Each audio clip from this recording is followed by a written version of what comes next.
भूमिका। भारतीय संस्कृति में नवरात्रि का विशेष स्थान है। ये केवल धार्मिक पर्व ही नहीं बल्कि आस्था, अनुशासन और आध्यात्मिक साधना का महान उत्सव है। नवरात्रि का अर्थ है 9 रात्रियां।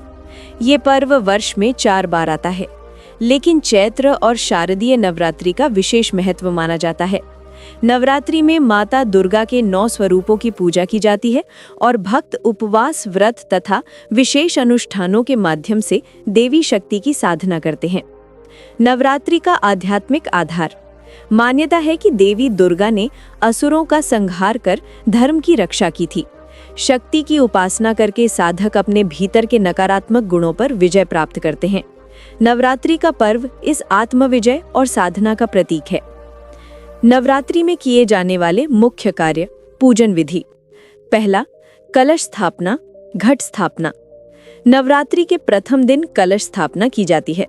इसे ही नवरात्रि पूजन का मूल आधार माना जाता है। प्रातः स्नान करके शुद्ध वस्त्र धारण किए जाते हैं।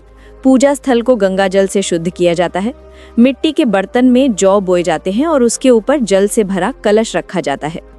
इस कलश को देवी शक्ति का प्रतीक माना जाता है और 9 दिनों तक उसकी पूजा की जाती है। दूसरा, माता दुर्गा की प्रतिमा या चित्र की स्थापना। पूजा स्थल पर दुर्गा माता की प्रतिमा या चित्र स्थापित किया जाता है। देवी को लाल चुनरी, फूल, रोली, चंदन, अक्षत, दीपक, धूप आदि अर्पित किए जाते हैं। तीसरा, अखंड ज्योति प्रज्वलित करना।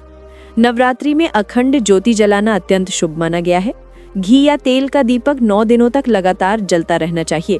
इसे घर में शक्ति और सकारात्मक ऊर्जा का स्रोत माना जाता है।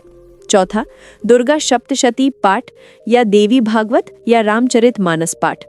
भक्तजन 9 दिनों तक देवी महात्म्य या दुर्गा सप्तशती का पाठ करते हैं। कई लोग दुर्गा चालीसा या ललिता सहस्र नाम या सप्तश्लोकी दुर्गा का भी पाठ करते हैं। पांचवा, 9 दिनों का उपवास और व्रत। भक्त नवरात्रि में व्रत रखते हैं। कोई सभी 9 दिन व्रत रखते हैं तो कोई प्रथम और अष्टमी या नवमी का व्रत करता है। व्रत में अनाज, मांस, मदिरा, प्याज, लहसुन का सेवन नहीं किया जाता। फल, दूध, साबूदाना, आलू, कुट्टू का आटा, सिंघाड़े का आटा आदि फलाहारी भोजन लिया जाता है। छठा, नवदुर्गा की पूजा। प्रत्येक दिन माता दुर्गा के एक विशेष रूप की पूजा की जाती है। प्रथम दिन शैलपुत्री, द्वितीय दिन ब्रह्मचारिणी, तृतीय दिन चंद्रघंटा, चतुर्थ दिन कुष्मांडा, पंचम दिन स्कंद माता, षष्ठम दिन कात्यायनी, सप्तम दिन कालरात्रि, अष्टम दिन महागौरी और 9 दिन सिद्धिदात्री।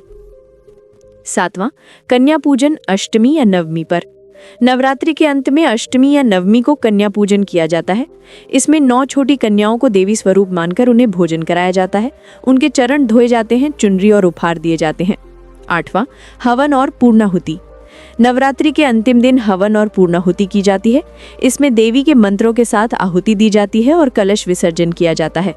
उपवास और आचरण की विशेषताएं। सकारात्मक सोच। नवरात्रि के दौरान केवल सात्विक विचार रखने चाहिए। भजन कीर्तन। देवी माँ के भजन और कीर्तन करने चाहिए। दान और सेवा। गरीबों और जरूरतमंदों को अन्न, वस्त्र और दान देना शुभ होता है। स्वच्छता और संयम। घर और मन दोनों को शुद्ध रखना चाहिए।